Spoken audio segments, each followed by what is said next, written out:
Hello crafty friends, I'm Lien from Studio Kato and I'm so glad you're joining me again today. Today I am making an interactive slider card using some new products from Crafty Meraki. Speaking of which, this is actually part of a YouTube hop. I'm so honored to be part of it. This is a YouTube hop celebrating the new release from Crafty Meraki, and there's a giveaway attached to it as well, so make sure you leave a comment below for a chance to win and hop along to see all the inspiration from all the people participating in the hop. I am using the Nutty Friends stamp set today, which is part of the new release, obviously, and it's so fun. I am using this border stamp. I think it's for the tree canopy.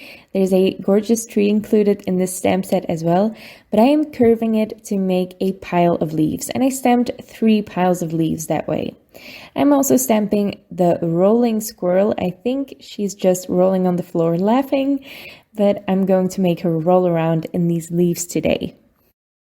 Now I stamped all of these images with Versafine Onyx Black ink onto Canson Montval 200 GSM watercolor cardstock, and I also heat embossed them with Wow Clear Gloss Superfine embossing powder. Now to quickly add some interesting coloring to these piles of leaves, I am doing some ink smushing. I chose 4 fall colors from my Distress Oxide ink collection. I will list all the products I'm using in the description below because I know it gets confusing when I keep shouting out product names, but all the ink colors will also be listed below. Now the best thing with Distress Oxide inks is the way they layer on top of each other. So I did my first layer and then I heat set that just to make it dry. Now I'm doing my second layer, and that way the colors will nicely overlap and give some interesting effects. I will heat set that once again and do a third layer, and this time I added way less water to my inks, so they are a little bit more saturated. And that should give me some darker splotches here and there as well. Now I set those aside, and then I can watercolor in my squirrel. This is the only image I am adding to my card, so I'm making sure to color it nicely. And I first added a base layer of just a warm brown paint, and now I'm adding a second layer to add a little bit of shading. I'm using very warm browns. I'm using some red browns as well, just mixing my own to get the exact color I want. And I add the paint in where I want the squirrel to be darkest, and then I blend it out with water. I always use a super fine paintbrush for this because I feel like it gives me the most control. And also when I'm blending out the paint, I do not have a lot of water on my brush. The less water you have on your brush, the more control you have over where the color goes. Now I waited for that to dry completely. I don't like heat setting these images because I feel like if you let the watercolor dry on its own, it will give you a nicer and more even look. I'm not sure if that's just in my head, but that's why I don't usually heat set these, to speed up the drying process. So I wait for it to dry, then do a third layer and add some more in-depth shading. I really love how cute this squirrel is. There are a couple of squirrels in this set, and the sentiments in this set are also hilarious. They are so fun. And I also really love the scene elements that are in this stamp set, like the tree and the leaves and all the little flowers. I really love it. It's definitely one of my favorites from this release. Onto a piece of Canson Montval 200 GSM watercolor cardstock, I am adding a sky just by doing some simple ink blending with blending brushes and Pinkfresh Studio inks. And then I can glue on 2 of my piles of leaves. I'm adding them with glue and not any dimensional adhesive because I don't want them to block my squirrel from rolling around. And then I can cut a slider pathway. I am doing this freehand. I did speed this up. It looks really smooth on the video, but I did speed this up quite a bit. I went really slowly, but I just did it freehand. You could draw it out before you start cutting. That's probably wise, but I was pretty confident I could follow that simple path above the leaves. And there are also specialty dies for these, but I like to cut them myself because that gives me the freedom to make the whatever I am rolling around, that they make the path go wherever I want. Now for things to roll around back there, you need to add some dimension to this panel. So there's freedom for your element that's sliding around to move around. And I am adding 2 layers of foam tape to the back of this and making sure I stay away from the edges of this pathway for at least 1/4 of an inch.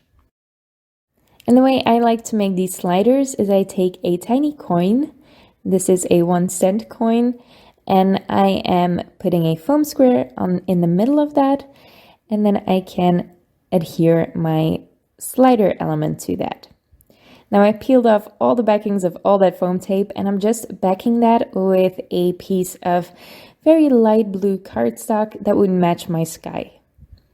And then I can add the final pile of leaves with a little bit of a dimensional adhesive. I die cut some craft cardstock with the Parisienne die by Crafty Meraki, and I cut that into strips so I could add that to the bottom and the top of my card. And then I can glue on the slider panel as well. To finish it off my card, I added a sentiment that was really risky. It was a very last minute decision. I just stamped it on with an acrylic block, and I also heat embossed it. And I added in the hearts. That was what I was going to say. I added in some glossy hearts as a little touch of sparkle. Now, I like to make my matching envelopes, you know me. So I am matching my envelopes with little leaves. And I can stamp those on the inside of my card.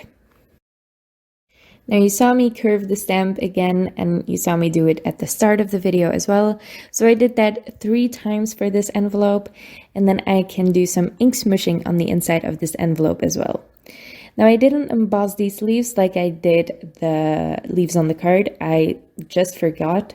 But the Distress Oxide inks do layer a little bit on top of this Versafine Onyx Black ink. So they're a little bit more muted, the outline leaves, I mean. So it's not perfect, but it's also just the inside of the envelope. I don't really stress about my envelopes too much. I think it's a nice touch to make a matching envelope, but I'm also not going to spend hours on one. I adhered that together with the Barely Art Precision Craft glue, and that finishes up my envelope and my card. I really love how this card turned out. It's been a while since I made an interactive card. I used to love making slider cards, and I still do, but I rarely find the time for them. This took me a while to make.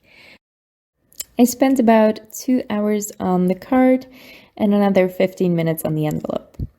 I really like how that squirrel spins and slides around. Love interactive cards. I should definitely make more of them. And don't forget, this video is part of a YouTube hop celebrating the new Meraki Craftober release by Crafty Meraki. That means that in the description below, you will find a lot of info. You will find the participants in the hop so you can visit more videos, but you will also find all the information you need to get a chance at winning $100 worth of Crafty Meraki products. Now all you need to do is subscribe to my channel and subscribe to the Crafty Meraki YouTube channel, also linked in the description. You need to like this video and leave a comment on each stop on this hop. The more comments you leave, the more chances you have of winning this amazing prize. So make sure you visit all the lovely videos of all the lovely designers. I'm sure they have a lot of inspiration for you guys.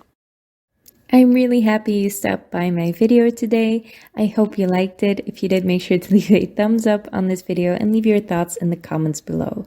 You can also subscribe to my channel if you want to see more of my videos, and of course, if you want to win the prizes. Thank you so much for watching, and I'll see you next time.